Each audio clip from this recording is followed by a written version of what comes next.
Tonight on ABC News Live Prime, mass shooting at a U.S. Army base. 5 soldiers shot and wounded when a gunman opened fire at Fort Stewart in Georgia. That gunman, a 28-year-old automated logistical sergeant, arrested on a DUI charge earlier this year. All 5 victims expected to make a full recovery. I'm Faith Abube at Fort Stewart in Georgia with a look at how fellow soldiers stopped that gunman mid-attack. Air quality alerts in effect tonight in Chicago, Michigan, and much of the Northeast, while critical fire danger in the West, coupled with extreme heat warnings, brings its own air quality problems. And did someone say hurricane season? Lee Goldberg tracking it all. Apple announcing a massive $600 billion investment in U.S. manufacturing over the next 4 years, as the president's new tariffs on nearly 70 countries are set to take effect at midnight.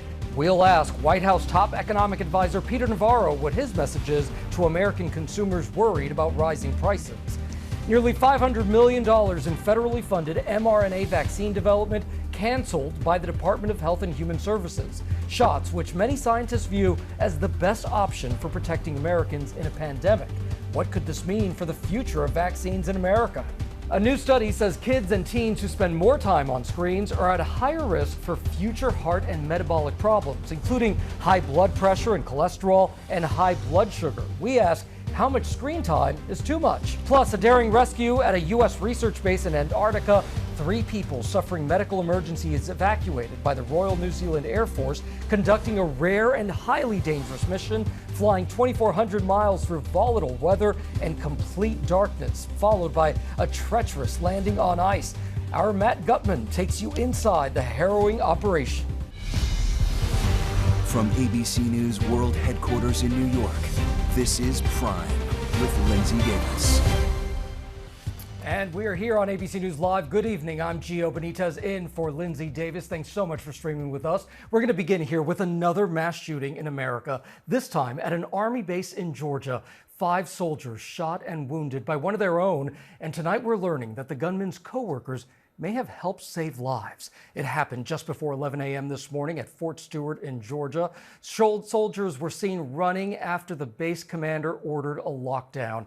At least 5 soldiers were injured, 2 taken by ambulance with a police escort to a level 1 trauma center hospital in Savannah, about an hour away. Army officials say a 28-year-old Army sergeant used his personal handgun on his co-workers, adding that other co-workers wrestled him to the ground. And tonight, there are questions here about how that sergeant got that weapon onto the base and a prior arrest that his superiors did not know about. We're standing by to hear from a former general who served at that base. First, let's go to ABC's Faith Abube, who leads us off now from Fort Stewart tonight. Faith. Geo, Army officials have given the all clear here at the base after the hours-long lockdown. Operations appear to be back to normal, but this investigation is just now getting started.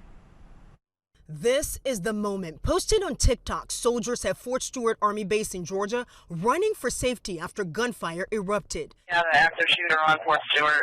Army officials say 28-year-old Sergeant Cornelius Radford opened fire at his logistics job using his non-military personal handgun, wounding 5 soldiers, his co-workers. We got multiple shooting calls coming on.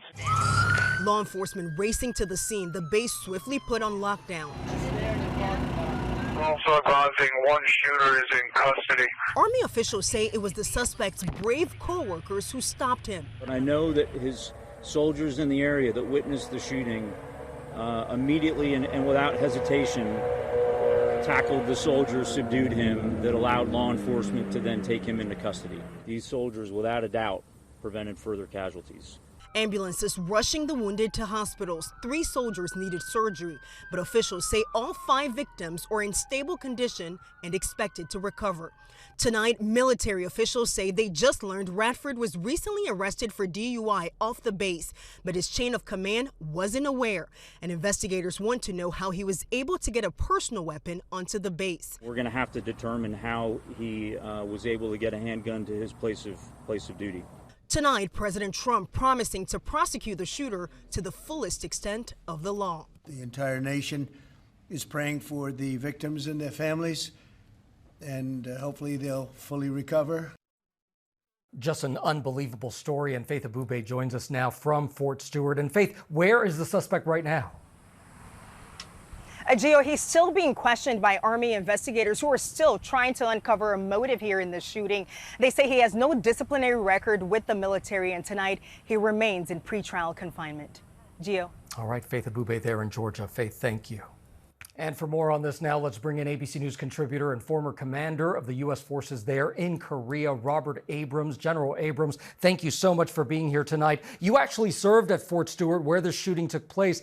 Tell us more about your personal connection to the base, and you even know specifically about that facility where the shooting happened.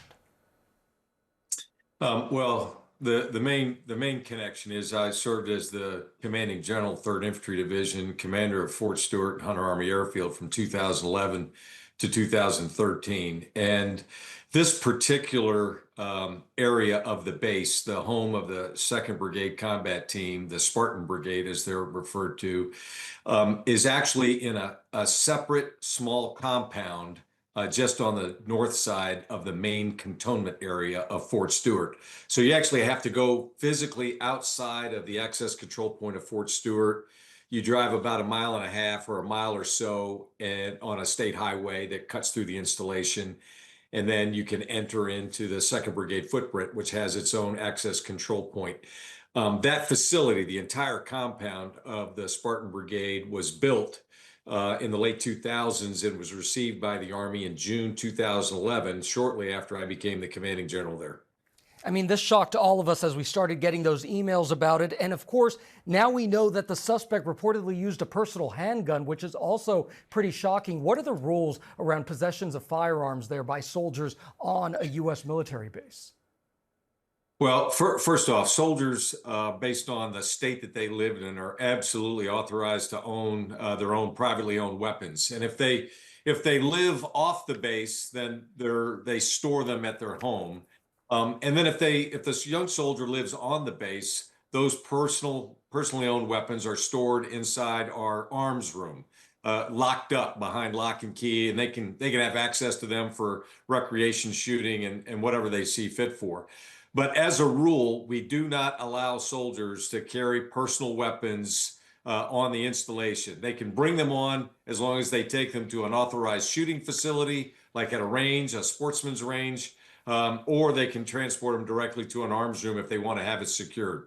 General, correct me if I'm wrong here, but shootings on military bases are pretty rare, right? Yeah, look, this is a tragedy, right? And our thoughts and prayers go to those soldiers and their families and the whole unit. This is devastating for the installation. But you got on the screen sort of the most notable ones. They're far and few between. And as a general rule, 99% of our service members follow the rules and don't do things like this. And General, we now know the name of that shooter, that the shooting involved his co-workers, and that an Army investigation is now underway. What can you tell us about how an Army investigation like this even proceeds? Well, at the time of the incident, right, it's handled just like any other civilian law enforcement activity would conduct an arrest. So there was an initial detention at the incident site. The soldier was put into handcuffs, put in a car, and taken back to a military police station where initial questioning probably occurred under military police investigators. And because of the severity of this case, I'd say the Criminal Investigation Division, also known as CID, they were probably quickly brought in, and then they were conducting their questioning as you would see at any other civilian violation of the law. Just incredible insight tonight. General Robert Abrams, thank you so much for joining us here on Prime. Thanks for having me. Absolutely. And we are going to switch gears now to the dangerous air quality alerts for millions of Americans from the Midwest to the Northeast. The air quality, look at that. In New York City, among the worst in the country for the 3rd day in a row. And tonight, as the height of hurricane season nears, 2 tropical systems, they're already brewing in the Atlantic. WABC Chief Meteorologist Lee Goldberg will have the forecast for us in just a moment here. But first, let's start with Mola Lenghi in Washington, D.C. Tonight, stubborn, smoky skies from the Northwest to the Great Lakes to the Midwest. Chicago's air quality this morning just behind New York City's for the worst major cities in America. The air quality index in parts of New York City this morning clocking in over 100, and anything over 100 is considered dangerous for people with difficulty breathing, like asthma or COPD. The drifting smoke, packed with fine particles from hundreds of Canadian wildfires, is toxic, even more so than cigarette smoke. Experts say, depending on the amount of time exposed, when air quality levels hit the 100 to 200 range on the scale, it can be comparable to smoking up to 7 cigarettes, nearly half a pack a day. In the West, evacuation orders expanding on the Gifford fire north of Santa Barbara. A massive cloud of smoke visible from approaching aircraft. That fire and the Rosa fire in Riverside County still out of control tonight. Well, Gio, there are still air quality alerts for at least 8 states tonight. And as long as those fires keep raging in Canada, the problems are only continuing to get worse. Gio? Okay, Mo Lalengi, thank you so much for your report. Let's get right to Chief Meteorologist Lee Goldberg from our New York station, WABC. Hey, Lee. Hey, Gio, air's a little cleaner here in New York, actually getting a little bit of light rain to help the cause, but we still have air quality alerts from, let's say, Chicago, parts of the Upper Lakes, into New England, and also really interior New England, and also parts of upstate New York, Syracuse down to Williamsport. With high pressure kind of hugging the New England coast, that smoke and haze, it gets shoved into the interior, so Buffalo, Albany, Watertown to Burlington during the day tomorrow, and air improving along the I-95 corridor. It'll continue to improve on Friday. Smoke and fire in the west. You have red flag warnings from Nevada all the way into Wyoming. Strong wind gusts and super low humidities. And then extreme heat in the southwest. Phoenix broke a record at 115 degrees on Wednesday. Then as we go to the east, we're looking at more rain. It's flooding across parts of Virginia, North Carolina. Flash flood warnings have had several inches of rain with a stalled front. Offshore is a low that looks a little weaker, but it does have a 30% chance of tropical development over the next 7 days. There's also a chance for that disturbance and tropical wave over the eastern Atlantic. Both kind of have a date over the North Atlantic. Either could become errant, but they stay away from the U.S. mainland, probably just kicking up the surf and increasing the rip current risk. Gio? All right, Lee Goldberg, thank you so much. And tonight, President Trump's new tariffs on dozens of U.S. trading partners are set to kick in. And new here tonight, tariffs on all chips coming into the U.S. as well. So what will this mean for the cost of electronics? Also, Apple CEO Tim Cook was at the White House today announcing another $100 billion investment in U.S. manufacturing. Here's our chief White House correspondent, Mary Bruce now. Tonight, side by side with Apple CEO Tim Cook in the Oval Office, President Trump touting the tech giant's pledge to invest an additional $100 billion in U.S. manufacturing, on top of the $500 billion announced in February. They're coming home. Apple saying it will use glass made in Kentucky on iPhones and Apple Watches, but the company stopping short of giving Trump what he's been demanding, that the iPhone be fully produced in the U.S. This is a significant step toward the ultimate goal of ensuring that iPhones sold in the United States of America also are made in America. But experts tell us that's a, quote, fairy tale that could send costs skyrocketing. By one estimate, manufacturing the iPhone in the U.S. could nearly triple its cost, up to roughly $3,500 per phone. Trump today also announcing a 100% tariff on all chips and semiconductors entering the U.S., a move that could drive up prices for electronics, appliances, and cars. But the president says companies like Apple can be spared. If you're building in the United States or have committed to build, without question committed to build in the United States, there will be no charge. Mary Bruce, thank you so much. And President Trump is also threatening to hit Russia with severe sanctions on Friday if Russia does not end its war on Ukraine. And word came late today of a possible face-to-face meeting between the president and Vladimir Putin. Let's go ahead and bring in Chief Foreign Affairs Correspondent Martha Raddatz. And Martha, what more are you learning right now? Well, Gio, there's no time or place set for any such meeting, but tonight President Trump is saying there is a good prospect that there could be a summit with Vladimir Putin and Ukraine's President Zelensky. This follows a face-to-face meeting today between Putin and Trump's special envoy Steve Witkoff in Moscow. A White House official telling ABC that Witkoff told President Trump that Putin would like to meet with him, which President Trump said he is open to, if, and this is a very big if, Putin also meets with Zelensky. So while he sounded optimistic, even President Trump said he would not call this a breakthrough. And of course, Gio, this comes with those new U.S. sanctions looming against Russia. Gio? Absolutely. All right, Martha, thank you so much for your reporting as always. And coming up here, we're going to talk to top White House economic advisor Peter Navarro about Russia and also those tariffs on our trading partners. And the Department of Health and Human Services and its secretary, Robert F. Kennedy Jr., made the decision to cancel nearly $500 million in federally funded mRNA vaccine development. Now, the transformational technology used by Pfizer, Moderna, and others to develop mRNA vaccines during the pandemic saved millions of lives. But with the HHS announcement of a coordinated wind down, no new mRNA-based projects will be initiated, and various contracts with pharmaceutical companies will be canceled. So to discuss all of this, let's go ahead and bring in Dr. Richard Besser, our friend. Dr. Besser is a former director, of course, of the CDC and current CEO of the Robert Wood Johnson Foundation. Dr. Besser, it is good to see you. As a medical professional, what's your reaction to this announcement, and how are major medical groups responding here? You know, Gio, this is really concerning. I ran emergency preparedness and response at the CDC for 4 years. And during a public health crisis, what matters the most is speed. You want to get vaccines developed quickly. You want to know that what you're going to have is effective and is safe. And what we saw during the COVID pandemic was absolutely miraculous. In less than a year, we had several vaccines that were safe and effective using this technology called mRNA. It was developed over a couple of decades through funding by the National Institutes of Health. And this pandemic was the first time it was put into use. It worked beautifully, saving millions of lives around the world. And let's talk about what Secretary Kennedy said. HHS supports safe, effective vaccines, and that's why they're moving beyond the limitations of mRNA and investing in better solutions. What might he be talking about here? Well, that's a really good question. The Secretary has said that he wants his time to be characterized by radical transparency. Yet he made this announcement on social media. There were no scientists there. He himself has said before that we shouldn't take scientific advice from him because he's not a physician, he's not a scientist.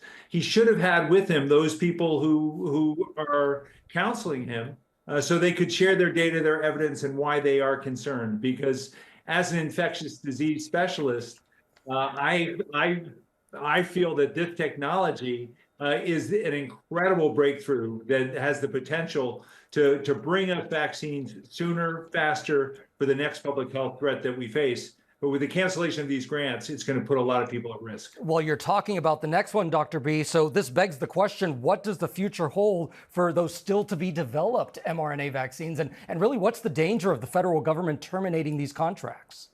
Yeah, I mean, the danger is huge. What these grants were going to allow us to do was ensure that we had basically systems on warrant, ready to rev up at any time that they might be needed. By canceling all of these grants, the government is saying that this is not technology that we're going to invest in. These are not products we're going to buy. And so what it will mean is that people in America will have to wait for these products to be developed in other countries by the support of other governments. And that gives me great concern because we don't know what the next pandemic will be. We don't know when the next pandemic will be, but we do know there will be another pandemic. And you know what? I mean, obviously, this is something that a lot of people are thinking about. Is it possible that private investors will now just fill the void to provide the money that's necessary to develop these future products? That's possible. The challenge is bringing them to scale. And we have, unfortunately, a Secretary of Health who was and is a leading anti-vaccine advocate. And so having him in that role gives me great concern that if we have a pandemic under his watch, we will not perform in the way that we did during the first Trump administration, where Secretary Azar led Operation Warp Speed, and we had a vaccine within a year that was safe and effective. Dr. Richard Besser, as always, thank you so much for joining us here on ABC News Live. Thank you, Gio. Great to see you. Likewise. And new here tonight, several people were reportedly taken into custody after federal immigration agents stormed a Home Depot parking lot outside Los Angeles using a Penske rental truck. Let's go ahead and bring in ABC's Jacqueline Lee, who's tracking this all right now from LA. Jacqueline, thank you for being here. What more are you learning about what happened?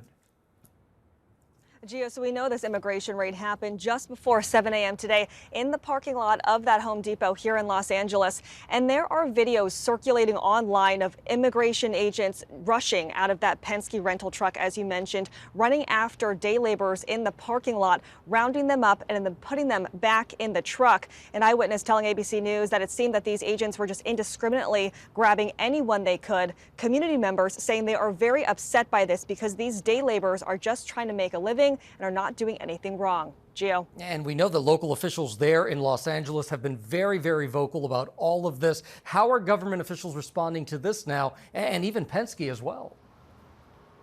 So acting U.S. Attorney Bill Asaley saying that there is no sanctuary from the reach of the federal government and saying they will enforce federal law. L.A. Mayor Karen Bass calling these raids unconstitutional and unacceptable, and especially using this rental truck as unsafe.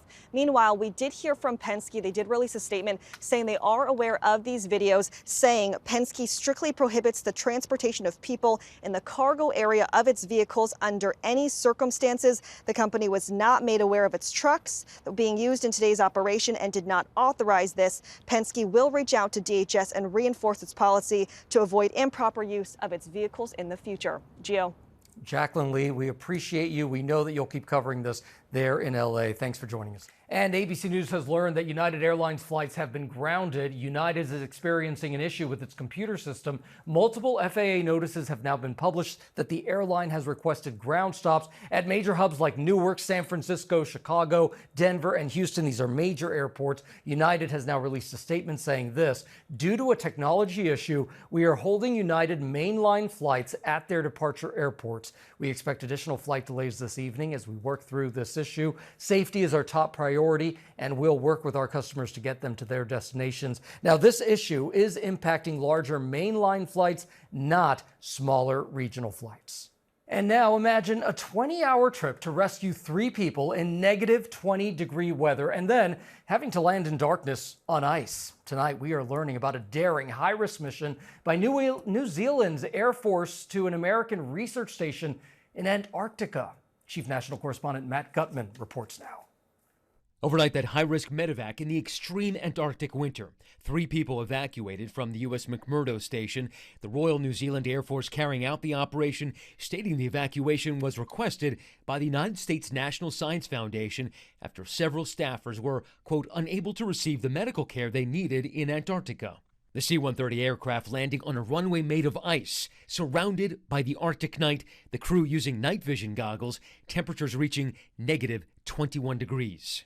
The mission was described as one of the most technically demanding operations an air crew can face, according to the U.S. Embassy. On the flight, New Zealand Defense Force medical personnel, including a doctor, all caring for one person who required urgent medical care and 2 others needing medical attention. The patients were evacuated safely to Christchurch, New Zealand, where they are now getting medical treatment.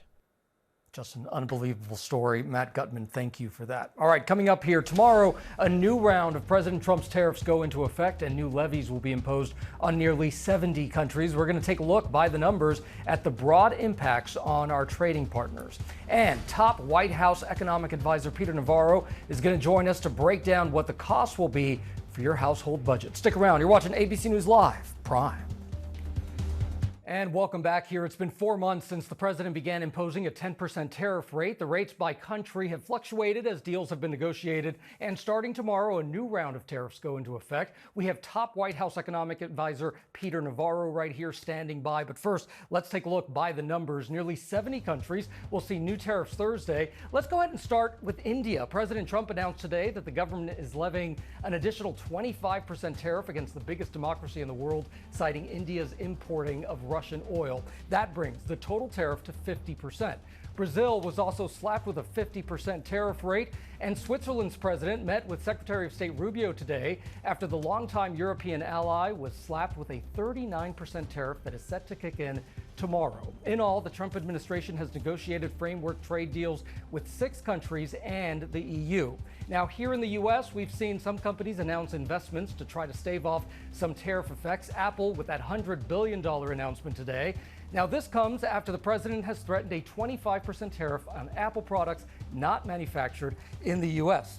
Let's take a break because that's a lot of numbers. The Yale Budget Lab estimates that the new tariffs will cost American households $2,400 more per year. Okay, so lots of numbers to talk about here. So let's go ahead and bring in White House top economic advisor Peter Navarro. Mr. Navarro, thank you so much for joining us tonight. A lot, yes, likewise, a lot to talk about here. Let's go ahead and start with the impact on the American consumer. Ford reported a net loss last week, and projected tariffs will cost Ford, they say, $2 billion this year alone. So beyond Ford, many are worried that eventually those costs are going to be passed down to everyday Americans. What do you tell them?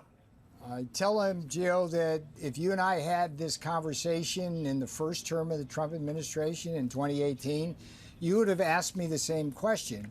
And you would have had people's heads on fire saying there would be inflation. There was no inflation. So that's not going to be a problem this time around. What will happen is we'll have lots of investment, lots of jobs. We'll have real wages going up, and that's all good for America.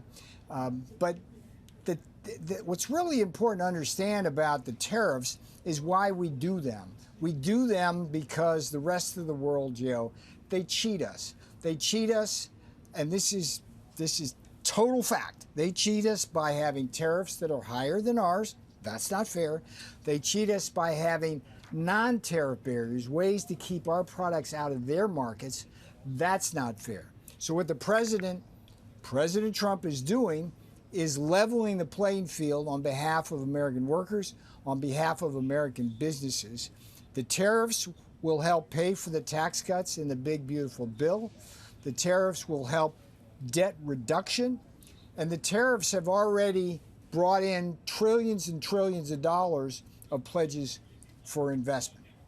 Mr. Navarro, I know that one of the things you wanted to talk about here is, of course, the Russia-Ukraine war. So let's turn to that real quickly while we have you, because Special Envoy Steve Witkoff met with Russian President Vladimir Putin today. Secondary sanctions may be slapped on Russia as soon as Friday. So first, what does that mean, and what would that look like? Well, let's have that conversation, Gio, within the context of India, which the president signed tariffs of 50% today on. This action is very different from the actions the president has been taking to reduce our trade deficit and have fairer trade. India basically is buying Russia oil. Now, think about this. Here we are in America trading with India. They have much higher tariffs. They don't buy our stuff. So they sell us a lot more stuff and get our American dollars at the expense of consumers here, okay? Then India takes those dollars and they buy Russian oil, and then Russia uses the American dollars, which originated in the U.S., went to India, went to Russia, and then makes bombs to kill Ukrainians. And then the United States has to send more weapons at the expense of taxpayers to pay for those weapons to defend against Russian armaments paid for by American dollars laundered through India based on unfair trade. Okay? Think about that. And so what the president did is saying that math doesn't work. That math doesn't work. So that's got to stop. Now, the way the president is approaching countries like India and China, who are basically aiding and abetting the Russian war machine through things like buying oil or giving them armaments, is through what you call, Gio, secondary sanctions and tariffs. So the idea here would be if India is going to buy oil from Russia, or if China is going to send arms to Russia, then the companies that are doing that will be tariffed or sanctioned or both. Okay, let's go ahead and talk, because this is something that a lot of people have been talking about this past week here, the firing of that labor official after those revised and lower job numbers came out. Yes. I want to read to you, Mr. Navarro, what a Republican senator has said. Senator Cynthia Lummis, and you know this, a big supporter of the president, said, quote, "If the president is firing the statistician because he doesn't like the numbers, but they are accurate, then that's a problem." Does that give you any pause to hear something like that from her? Well, I'd love to sit down with a senator and go over the argument why the firing was not only correct but overdue. It's a myth that the Bureau of Labor Statistics and other elements of the government don't manipulate data. We have cases where that has happened repeatedly, and let me give you a couple of things. One is 2011. There's the famous Quick Pay scandal, where the Obama Treasury Department moved some numbers from the fourth quarter into the third quarter to boost their numbers and then help them with their 2012 reelection effort. That was well documented by the New York Federal Reserve. That's number one. There was another case in the 2012 election where the BLS, which gets its jobs data not just from calling people on the phone, but also by going out into the field and doing surveys. One of their agents was caught red-handed manipulating data that skewed the data in favor of Obama and got the unemployment rate, helped get the unemployment rate below 8%, which was a big deal at the time politically. And then, of course, during the 2024 election, we had a series of Bureau of Labor Statistics reports, wildly strong reports on jobs that boosted Biden and then Harris in their campaign for election. And after the election, we discovered that almost 1 million of those jobs were phantom jobs, Gio. And you have to wonder, is that incompetence or is that manipulation? And then fast forward to this latest thing. It's like you could theorize here. Follow me here. Let's suppose you had somebody at the Bureau of Labor Statistics who really wanted to harm the Trump administration. The Achilles heel now of our strong economy program is the fact that Jay Powell at the Fed has not lowered interest rates. So somebody at the Bureau of Labor Statistics think, well, let's keep churning out those strong jobs reports, make sure Powell doesn't lower interest rates, and then at some point we drop the hammer down, which would be what they just did, take all those jobs away, and then the Democrats get to blame everything on the tariffs. So I don't know if it's incompetence. I don't know if it's political manipulation, but there's a strong case that our agencies have been politicized for all the wrong reasons. All right. Well, top White House economic advisor Peter Navarro, we appreciate your time here on ABC News Live. Thanks for joining. Thanks, Gio. Pleasure to be with you. Bye. And coming up here on ABC News Live, a trip to the mall for a teenage rite of passage may never be the same again. The company that declared bankruptcy. And marking 80 years since the Hiroshima bombing, our Martha Raddatz with an important conversation with an author who does not want the world to forget how it all happened. Stick around. You're watching Prime. And welcome back. 80 years ago today at 8:15 a.m. local time, the United States dropped its first atomic bomb on the Japanese industrial city of Hiroshima. 3 days later, on August 9, 1945, the U.S. dropped its second atomic bomb on Nagasaki. As many as 200,000 people were killed and both city centers were leveled. Our chief global affairs correspondent, Martha Raddatz, sat down with historian Garrett Graff about his new book, The Devil Reached Toward the Sky, an oral history of the making and unleashing of the atomic bomb, to discuss the years of secretive work that ended World War II and brought the dawn of the nuclear age. They were the deadliest single attacks in history. 80 years ago this week, the U.S. dropped atomic bombs on the Japanese cities of Hiroshima and Nagasaki, the culmination of an audacious, years-long top-secret government program called the Manhattan Project. We have now effectively every first-person memory we will ever have of these events. Author Garrett Graff's new oral history book is a compilation of hundreds of interviews, diaries, and documents from the U.S., Europe, and Japan, including first-person accounts from some 500 witnesses to the events. People like Hideko Tamuro Snyder, who was only 10 years old when the nuclear bomb fell on her home city, Hiroshima.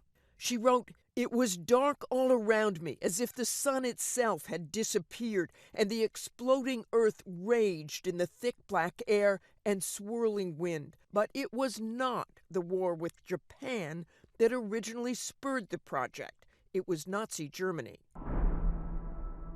We're in a race against the Nazis. And I know what it means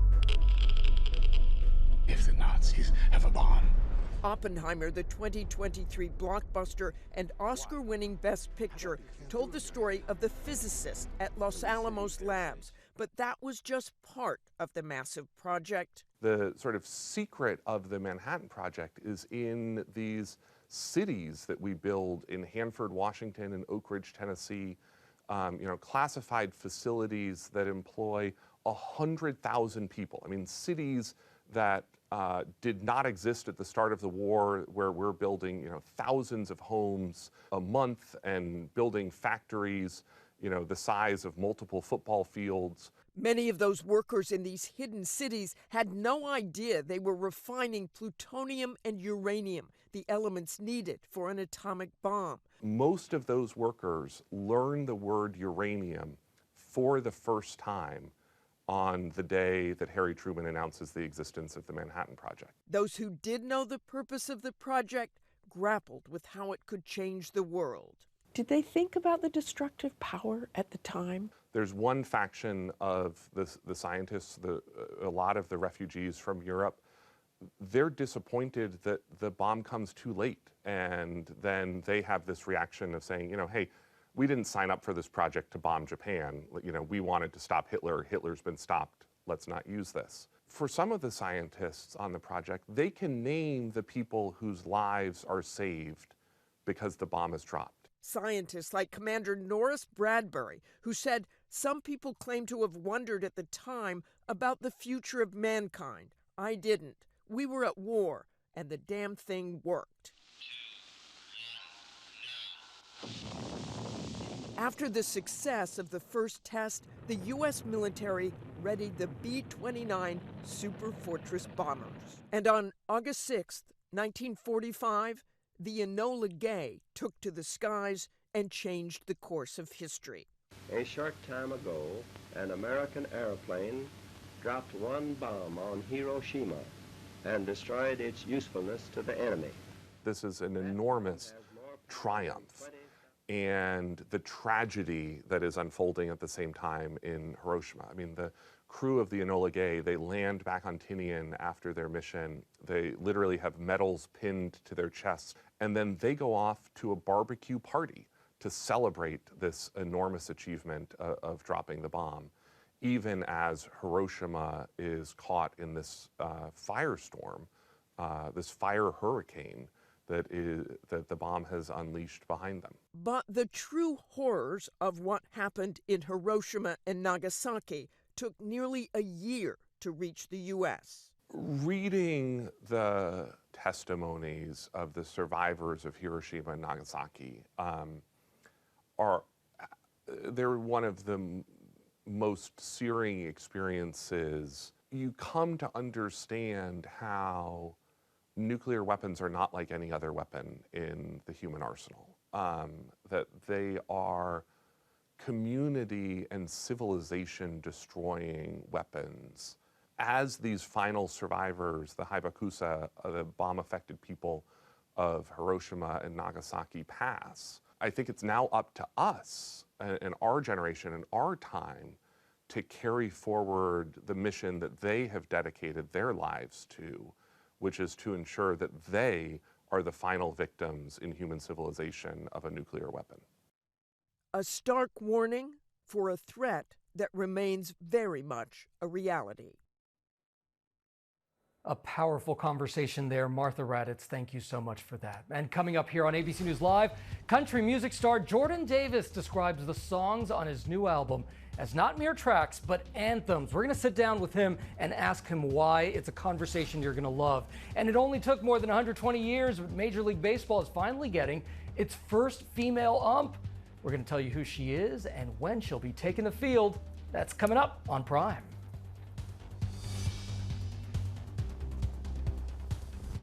Once a staple of the American mall, another retailer is filing for bankruptcy. A new study suggests ChatGPT is giving teens dangerous advice on drugs, alcohol, and suicide.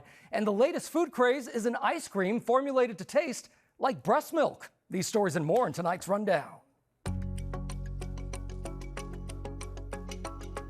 A trip to the mall for that teen rite of passage, a piercing may never be the same, at least when it comes to teen accessories retailer Claire's, which has filed for Chapter 11 bankruptcy protection. The shop is struggling with a big debt load and changing consumer tastes, not to mention the added complications coming from President Trump's tariff plans. This is the second time the company has filed for bankruptcy since 2018, and for a similar reason, as shoppers increasingly go online to buy their jewelry.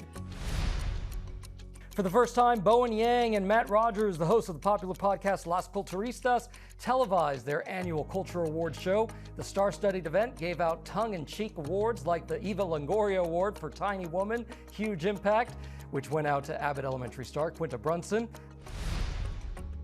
The Walt Disney Company, our parent company here at ABC News, announced that it will be fully integrating Hulu into Disney Plus in hopes of making it easier for users to find their favorite shows in one place. Disney CEO Bob Iger announced the change during the company's quarterly earnings call and said that the 2-in-1 streaming app will be available next year. New research from the Center for Countering Digital Hate has found that ChatGPT will tell 13-year-olds how to get drunk and high, instruct them on how to conceal eating disorders, and even compose a heartbreaking suicide letter to their parents if asked. The researchers repeated their inquiries on a large scale, classifying more than half of ChatGPT's 1,200 responses as dangerous. OpenAI, the maker of ChatGPT, said after viewing the report that its work is ongoing in refining how the chatbot can identify and respond appropriately in sensitive situations. Rocky Road, butter pecan, and now breast milk? The latest ice cream flavor coming to a store near you is a new collaboration between Frida, a company known for making baby products, and Oddfellows, a New York City-based ice cream chain known for making unique ice cream flavors. Now, to set the record straight, the product has no real breast milk in it, but it does contain some colostrum in it. A lot of people talking about colostrum. Well, the company says that it's just supposed to taste like it, or as they put it, sweet, a little salty with hints of honey. She is getting called up to the bigs. Jen Powell is set to be the first female umpire in Major League Baseball when she works a doubleheader between the Marlins and Braves this weekend over in Atlanta. It comes nearly 30 years after a female ref broke the gender barrier in the NBA. The NHL is now the only major sports league that hasn't had a woman officiate a game.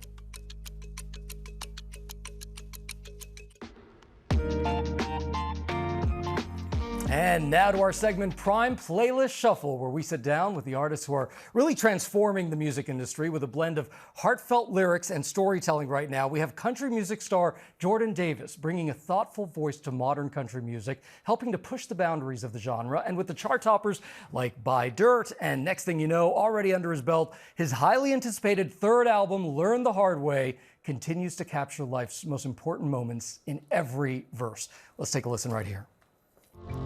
Then the burn of this bourbon wouldn't be hurting so bad.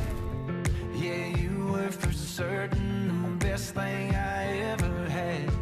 Bar none, now I'm getting goner than your long gone boots.